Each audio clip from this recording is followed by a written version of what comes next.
This channel does not promote any violent, harmful, or illegal activities. All content provided by this channel is meant for an educational purpose only. কাঁটাতারের বেড়া কেটে ভারতে প্রবেশের চেষ্টা, বাধা দিলে পাথর ছুঁড়ল বাংলাদেশি অনুপ্রবেশকারীরা। তাতেই মাথা ফাটল এক বিএসএফ জওয়ানের।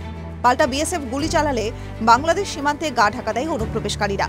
সোমবার রাতে ঘটনাটি ঘটেছে কোচবিহারের নারায়ণগঞ্জ বর্ডার আউটপোস্ট এলাকায়।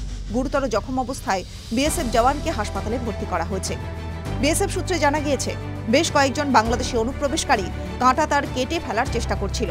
তাদের উদ্দেশ্য ছিল ভারতীয় ভূখণ্ডে প্রবেশ করা। সেই সময় বেশ কয়েকজন জওয়ান তাদের ধাওয়া করে। তখন একের পর এক পাথর ছুঁড়তে থাকে অনুপ্রবেশকারীরা। তাতে গুরুতর জখম হন এক জওয়ান, তার মাথা ফেটে যায়। এরপরই গুলি ছোড়েন জওয়ানরা। ভয় পেয়ে অনুপ্রবেশকারীরা বাংলাদেশ ভূখণ্ডের দিকে পালিয়ে যায়। বিএসএফ এর তরফে জানানো হয়েছে, বর্তমান পরিস্থিতিতে সীমান্তে নজরদারি আরও বাড়ানো হয়েছে। গত বেশ কিছুদিন ধরে ভারত বাংলাদেশ সীমান্তের বিভিন্ন জায়গা দিয়ে বাংলাদেশি অনুপ্রবেশকারীরা ভারতে ঢোকার চেষ্টা করছে। বাংলাদেশের সাম্প্রতিক পরিস্থিতিতে অনুপ্রবেশের চেষ্টা বেড়েছে বলে অভিযোগ। আবার সীমান্তে যেসব জায়গায় কাঁটাতার নেই, সেখানে বিএসএফ কাঁটাতার বসাতে গেলে বাধা দেয় বিজিবি। দিন তিনেক আগে মালদার সুখদেবপুরে বাংলাদেশিরা সীমান্ত পেরিয়ে ঢুকে পড়ে, বাধা দেন স্থানীয় বাসিন্দারা। তাই নিয়ে উত্তেজনা ছড়ায়। পরিস্থিতি সামাল দিতে কাঁদানে গ্যাসের সেল ফাটায় বিএসএফ।